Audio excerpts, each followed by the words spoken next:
pronouns. I was arrested while peacefully protesting on July 3rd. I would like to say that on July 3rd, it was clearly a meditated attempt by a desperate police department and irresponsible city to get all protesters for justice off of the streets permanently.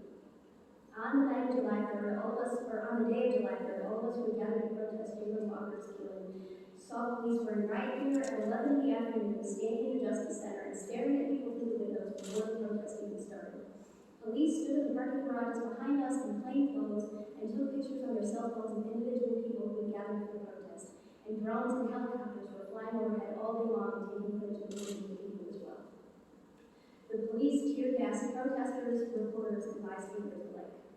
That night, I was arrested with a book bag full of saline spray because I was helping people who had gotten tear gassed and were in severe medical distress. As noise grenades were shot, gas was continuously sprayed, and SWAT vehicles rushed the wrong way down one-way streets and over sidewalks. A line of police officers in riot gear rushed me, scared off the person who was next to me, and put me in zip ties.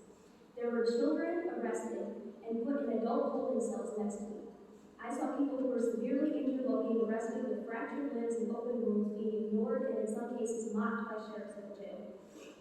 Every single police officer averted their eyes when these abuses were occurring.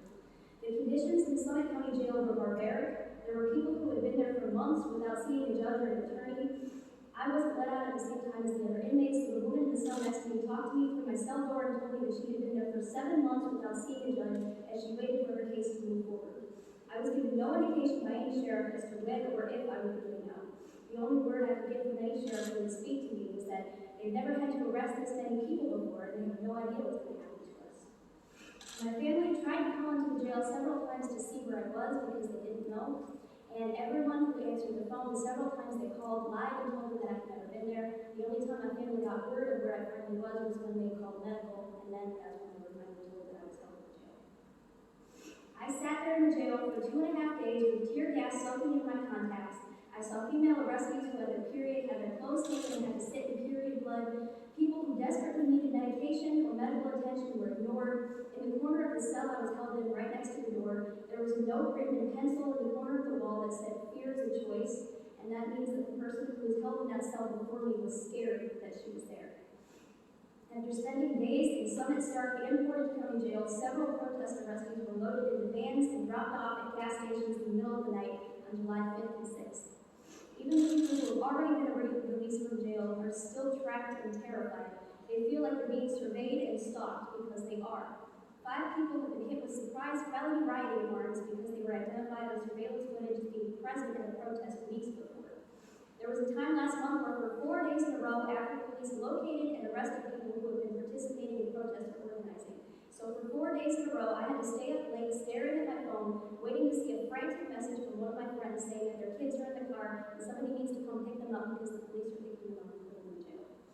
There are people that I have been working with so closely over the last few months, putting together what we all know and have learned to keep each other safe, that would still be in the Summit County Jail now, months later, if Akron residents hadn't converged together on the outside to gather money to pay for their bail. We have people who are driving defendants to the court to get warrants cleared and to talk to their lawyers. We have people who are putting in countless hours to keep track of the 75+ protest cases that the Akron police have now racked up. We have people watching each other's kids and bringing food for each other. There are people volunteering their time to fix people's headlights and taillights for free so that they have less of a chance of getting pulled over. And there are residents who are taking to patrolling the streets at night and filming all of the arrests that they see to avoid anything like what happened to Jayland Walker, Muhammad Asaiman, Kira Bradley, or Arlo Mosley from ever happening again. If you have done or helped out with any of these things, you are doing the Akron Police Department's job better than they are. We are keeping each other safe in the absence of any help from our city. So we are asking the city to protect us. We are unsafe. We need help. And while multiple arrestees have already gotten their charges dismissed, several more arrestees, like Jennifer Jones, have already been forced to plead guilty to lesser charges so that they can go back to work and continue providing for their families. These people now have priors that would put them in even greater danger of future arrest and police violence. We are asking you to dismiss our charges, expunge our records, and command the Akron Police Department to stop the terrorism that is being inflicted on us and our